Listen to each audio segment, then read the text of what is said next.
Well, I think it goes without saying that first half was not the best. But just really proud of how we came out in the third quarter. You know, third quarters, for everybody that's followed our program, have been a challenge for us. And to come out and outscore them 23-11. You know, I told the team at halftime, I said, I'm not going to get upset. I'm not going to yell. We're not going to do that. I said, but you guys have to make the choice. And they did. And, you know, it starts with our point guard. And I challenged KD this week, and I challenged her at halftime. And I told her, I said, we go as you go. And number one, that's a sign of a great point guard. And that means I have a lot of respect for KD, and I have a lot of faith in her. But two, it's just her responsibility to this team. And, you know, that is a lot of responsibility, especially for a sophomore. But I know she can handle it, and I'm really proud of her, how she responded. And then Emmy, you know, had a huge night, had some really big and ones down the stretch that we needed when we needed them, and rebounded really well. I had a double-double. So it's just nice to come out the second half and play that well. Kylie, I'll start with you. This team is the inside and outside game. You can't say enough of it. And how does that help get good open shots for yourself and Ivy and Kennedy and the outside shooters?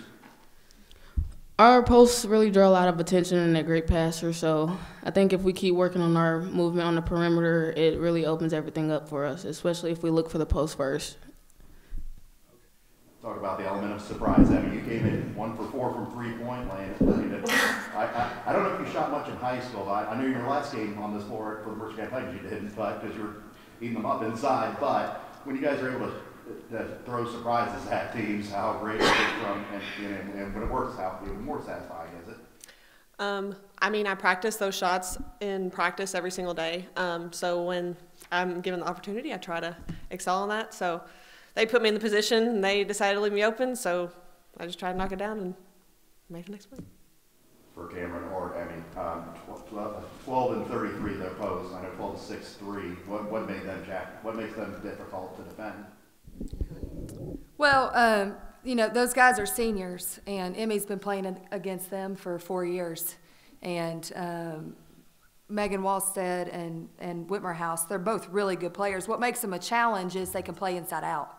Both of them, although we didn't really see it much today, but they can shoot the three. And so when you're preparing for that team, you know, you've got to think about those things.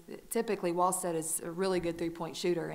And so, you know, we have to prepare for that. We know that they like to post up, so we spend a lot of time trying to defend the post up and working on doubling and working on our zone a little bit, trying to keep it out of the paint. So they're two really, really good players. They provide a lot of leadership for their team, and the team's a little bit down right now. So, but I expect those two will continue on to have a good year this year. And then when 33 fouled out with 5:37 to go, it seemed like at that point NK was really able to attack the rim. So how was that key to the game? It was a huge key. You know, anytime you can, she's preseason first team all-conference player. So anytime you can take a player like that out of the game down the stretch when the game has been a little bit of a struggle for us in that first half, it's huge for our team. And I thought we played really good defense on her tonight. And I thought Kamari did a really nice job. You know, we just talked about this, and I know she's not sitting up here, but I want to give her some credit because Mari was guarding number 12 most of the night, and then we switched her on to number 30 because number 30 was our leading scorer. And I thought Mari just really played excellent defense. She crashed the glass, and she created for others. You know, she had 6 assists and no turnovers. And that's something that this week she and I met and talked about, just how she can kind of get herself when people play off of her the way that they've been playing. She needs to become a screener. She needs to become a rebounder and score her points in transition off of defense. And, you know, Mari's an unselfish player, and sometimes those types of things don't get the recognition, you know, when you don't have the points and you don't have the double-doubles and those types of things. Those things can go unnoticed a little bit. So I want to give her a little bit of credit because I thought she played excellent tonight. It was a huge key. I mean, what is your, you know, you've done many times throughout your career, Mercer County here, finishing at the rim, especially going against number 12 at 6'3". I mean, just talk about what is the general key to finishing?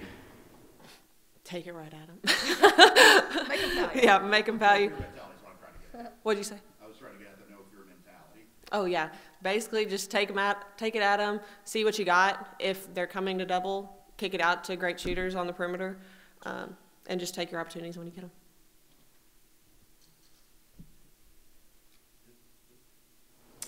Seems like last handful of games, calls have not gone NKU's way. What do you do to keep the girls in the game and not get their head down? Or Well, they yell at me. The girls yell at me in practice when I don't give them the right call. But honestly, we talk a lot about just in general. If you miss a shot, if you have a turnover, if you foul, if things aren't going our way, on one end or the other, and we don't like the calls or whatever's happening, we just talk a lot about just the next play. I actually told them in one of the huddles, I was like, guys, if you want to get the calls, you have to make contact on the box out and push them back, and then they'll call it if they come over our back. So we talked a little bit about that, and then I told them, I said, just forget about it. Just go play. Just go play our game. You cannot think about that. You have no control over it. We control ourselves and how we play. And if we play how we know we're capable of playing, then none of that stuff matters. And so we just try to talk about that. And, these guys know they better not talk to the officials unless they're a captain or they're wanting point guard. They want to go say, hey, can you watch this or this? Sometimes they'll do that. But they know they're not they can't talk back and they can't question the officials. That's for me to do. And these guys are just out there to play the game. So that's kind of how we handle that. And it's very difficult sometimes. I know for them it's hard for me, and I don't always bite my tongue, but that's my job, and their job is to go out there and just play basketball. Yeah, I'm blaming you next time. Gave me trouble at IUPUI, I'm going to get you. But no, it was good. Thanks.